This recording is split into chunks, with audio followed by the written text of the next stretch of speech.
guys, my name is Paulford. I'm a front-end developer, a graphic designer, and a UI UX designer. Today I'm going to show you how I made this sphere in Photoshop. Let's get right into it. So we begin by hitting File and creating a new file. You can also hit Command N to create a new file. So you click on New. For this project, we'll be exporting 4 screens. So you can go to Web and hit Web Large. This is 1920 by 1080 pixels at 72 ppi as the size over there. We can change the name over here to Trial and uncheck artboard because we don't want to be working on an artboard. And we change the resolution to 300 ppi, that's 300 pixels per inch. The RGB color still stays the same because yes, we're working on screens. And yeah, we hit Create. So over here you can see in our layer section that we have the background locked. We'll keep it that way. We'll work with layers. So what we'll first do is to hit this icon to create a new layer. Let's name this layer to sphere, right? Yes. Now with this layer clicked, anything we kind of draw over here, it's gonna be on this layer. So anytime we hide it, it's gone. Yeah, so let's undo that. And yeah, here we go. So what I want to do right now is to zoom in into this background. So what we can do is hit Command plus to zoom in, Command minus to zoom out. But I actually want to fill the screen with the background, so I can hit Command 0 to fill the screen. And clicking the sphere layer over here, we can start doing some work. I found out using the Elliptical Marquee tool, you can also activate this by hitting M. It's relatively easy when working with brushes. It kind of defines the area where you want to brush. In this case, we want to make a sphere, so we can do that with the Elliptical Marquee tool. We drag by holding Shift to keep it in proportion. As we leave Shift, it kind of distorts and it's not a perfect square anymore. So we hold Shift and drag to the size we want. So our selection is made over here.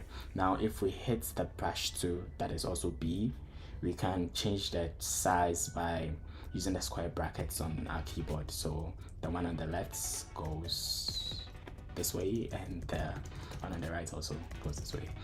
Yeah, and we make sure our colors over here are to the default foreground and background colors. It's black and white, so when we try shading, this is what we get. So we hit Command Z to undo whatever we did right now. You can notice over here the opacity is at 50%, and we'll actually set it to 100% and kind of clean as we go to make the shades, because I tried doing opacity 50%, and anything that is below or on top of it, sorry, anything that is below this kind of shows, because yes, it's opaque and you can it's transparent at 50% and you can see through this layer over here. So we don't want that happening. We want to set the opacity to 100% so we can see through. So we'll begin by making this circle a little bit bigger, and we'll start our shading. So you can see I shade over here. Actually, we can increase this and get a complete fill, right? And reduce, and with this selected, you can change the foreground and background colors. Let's change it by hitting X. When you hit X, you notice over here that it changes. So we can change and start shading on this. Notice when we shade, it kind of cleans it, but this is not what we want. We want a smoother shade. So we can actually reduce the opacity in this part. From 1 to 0 kind of sets the opacity, 1 for 10% and 0 for 100%. So let's go for 7, that's 70%, and kind of shade on top. Yeah, and you might have to do a little bit working around, so bear with me. Let's do, yeah, let's start from 1 because we don't want to make it too light. So 1, yeah, 2, yeah, 2 works. And the more you brush over that section, the more it kind of clears up and gets lighter. So we can use 2 for this side as well, but we have to first think of where the light will be coming from. I think when it comes from this side, we can, yeah, so I think we can kind of shade this side, so we reduce the opacity over here and kind of make it seem the light is coming from this side. Yeah, I think it looks good. So if the light comes on this side, I think there should be a kind of reflection down here. We'll just refine it as we go.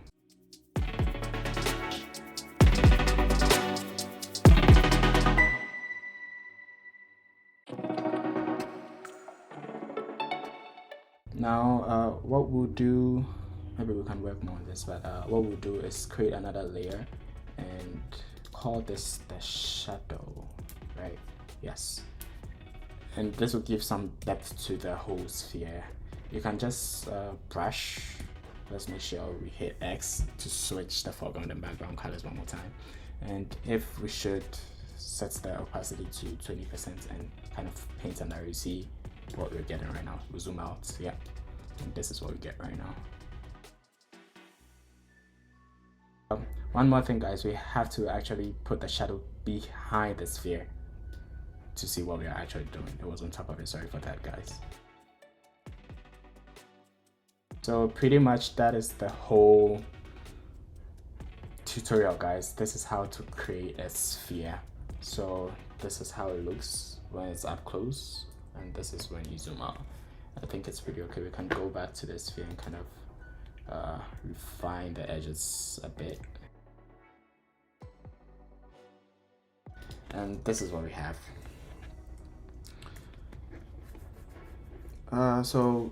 After this, we can just go ahead and export our file. Let's go to files and hit export. We're gonna export this one as a JPEG. So we're gonna export us, and yeah, a JPEG. The quality is at 5 right now, and yeah, I think everything looks pretty okay. And we can just hit export. It's gonna ask where you want to export. We'll go to desktop and click save. Yes, and that is all for this tutorial. Thanks guys for watching, and this is what we came up with.